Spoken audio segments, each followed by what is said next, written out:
शीस पगाना जहाँ तन में, प्रभु जाने को आही बसे के ही ग्रामा। फटी सी लटी दुपट्टी और पाए उपाहन कौन है सामा। द्वार खड़ो द्विज दुर्बल एक, रहियो चकिसो वसुधा अभिरामा। पूछत दीन दयाल को धाम, बतावत आपनो नाम सुदामा। अब सुदामा, इसमें सुदामा की हालत का वर्णन किया हुआ है कि सुदामा जब वहाँ पहुँचते हैं तो उनकी कैसी हालत होती है। और वो द्वार पर खड़े हुए जो द्वारपाल हैं उनको देखते हैं और वो सारा जो है श्री कृष्ण को जाकर बताते हैं कि वो कैसे हैं।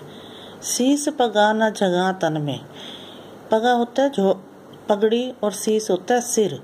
तो श्री कृष्ण को वो द्वारपाल कहता है कि प्रभु उनके सिर पर ना तो कोई पगड़ी है, ना ही उनके शरीर पर कोई कपड़ा है।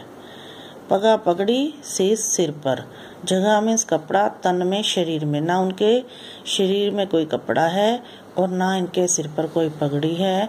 प्रभु जाने को आही बसे के ही ग्रामा, पता नहीं कि वो किस गांव में रहते हैं।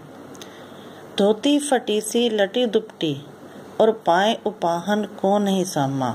उनकी जो धोती उन्होंने नीचे पहनी हुई है वो भी उनकी फटी हुई सी है और उनके कंधे पर कपड़ा सा है लटक रहा है और उनके पैरों में उनके कोई जूता चप्पल भी नहीं है, वो नंगे पांव हैं। द्वार खड़ो द्विज दुर्बल एक, और द्वार पर दरवाजे पर एक द्विज है ब्राह्मण, दुर्बल कमजोर, एक कमजोर सा ब्राह्मण दरवाजे पर खड़ा है और वो हमारे राजमहल की चकाचौंध को देखकर बड़ा हैरान है। पूछत दीन दयाल को धाम, वो आप दीन दयाल का यहाँ जो है वो श्री कृष्ण के लिए आया है, तो कि प्रभु वो आपका स्थान पूछ रहे हैं, आपका घर पूछ रहे हैं। बतावत आपनो नाम सुदामा, और वो अपना नाम सुदामा बता रहा है। तो वो बताता है द्वारपाल उसकी क्या हालत है कि ना उनके शरीर पर कोई कपड़ा है, ना सिर पर पगड़ी है, ना धोती भी उनकी फटी हुई है, पैरों में कोई जूते चप्पल भी नहीं है, बड़े दुर्बल से हैं, ब्राह्मण है और इस राजमहल को देखकर वो बड़े चकित हो रहे हैं और वो आपके बारे में, आपके स्थान के बारे में पूछ रहे हैं और अपना नाम सुदामा बता रहे हैं। इस तरह से द्वारपाल ने जाकर सुदामा के बारे में बताया।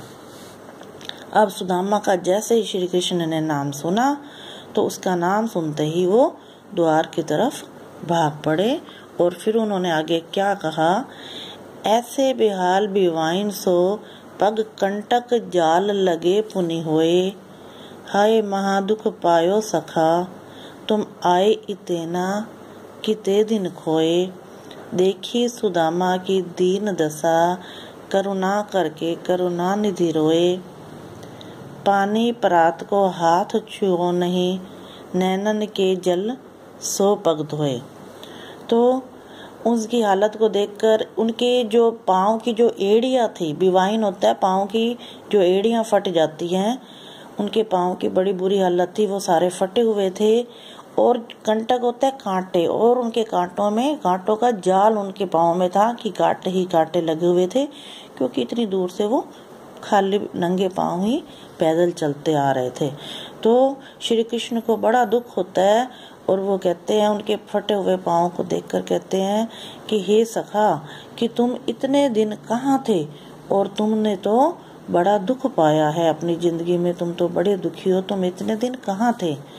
देखी सुदामा की दीन दशा, सुदामा की इस दीन दशा को देखकर, इस बुरी हालत को देखकर करुणा करके, दया करके, करुणा मीन्स दया करके, करुणा निधि रोए। श्री कृष्ण जो है वो रोने लग गए। वो जोर जोर से उनकी हालत देखकर श्री कृष्ण रोने लगे। और पानी प्रात को हाथ छुओ नहीं, और जो वो उनके स्वागत के लिए थाल में पानी भरकर लाए थे कि उससे उनके वो पैरों को धोएंगे, लेकिन उस पानी को उन्होंने हाथ ही लगाया, जो थाल में पानी था, बल्कि रोते रोते उनकी आंखों से जो आंसू बह रहे थे, उन आंसू से ही उन्होंने उनके पैरों को धोया। नैनन के जल की आंखों से जो उनकी अश्रुधारा बह रही थी, उसकी हालत को देखकर उससे ही उन्होंने उसके पैर धोए।